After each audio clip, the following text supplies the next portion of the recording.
बिस्मिल्लाहिर्रहमानिर्रहीम, अस्सलाम वालेकुम। बहुत सारे लोगों ने मुझसे रिक्वेस्ट की है कि जो स्टीम इनहेलेशन होता है ये हम कैसे करें, इसके लिए हमें प्रैक्टिकली बताएं। तो ये मैं अभी दोबारा बता रहा हूँ, जबकि मैंने 2020 में मैंने बता दिया था कि ये इनहेलेशन आप जो भी आपकी खांसी हो और जो खासकर लॉकडाउन और कोविड में इस्तेमाल हुआ था, इससे लोगों को बहुत फायदा हुआ, म्यूकस बलगम वगैरह, और इसके इनहेलेशन से और भी बहुत फवाइद हैं। ये पानी में डालें, इसके यहां तक पानी डालें ताकि नली इसकी साफ हो, इससे ये स्टीम निकल सके। 1 चम्मच विक्स डाल दें इसमें, बॉइलिंग पॉइंट पे आ जाए तो आप इसको इस तरह इनहेल करें नाक के जरिए, आराम से छोड़ें। खांसी आती रहेगी, आराम से करते जाएं। इतना एहतियात करें बच्चों के साथ हुसूसन के दूर रखें उनको, और ये इनहेल करें, इस तरह छोड़ें। तो अगर खांसी आए, जब तक खांसी खत्म ना हो जाए इसको न छोड़ें।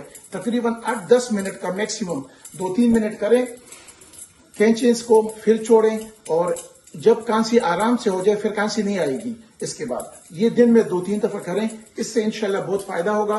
पहले भी हो चुका है और अभी भी। क्यों कि आजकल जो ये केम ट्रायल्स हो रहे हैं, geo engineering part of geo engineering है, आप आसमानों में देख सकते हैं बहुत सारा स्प्रेइंग, उससे मेटल टॉक्सिन और जो उससे नुकसान आ रहे हैं, रिस्पायरेटरी इश्यूज, लंग्स इश्यूज, खांसी में आ रहे हैं, वो इची आईज होते हैं, कानों में दर्द होते हैं, इससे बहुत सारी चीजें स्टडीज मौजूद है जिसके जरिए से ये आ रहे हैं।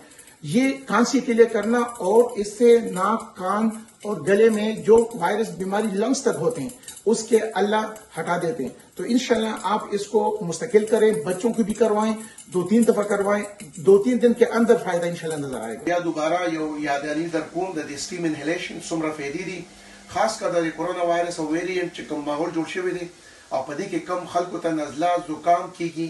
دا ایئر 2020 کې ماته شانتي ویکس هم تاسو اچولی شي.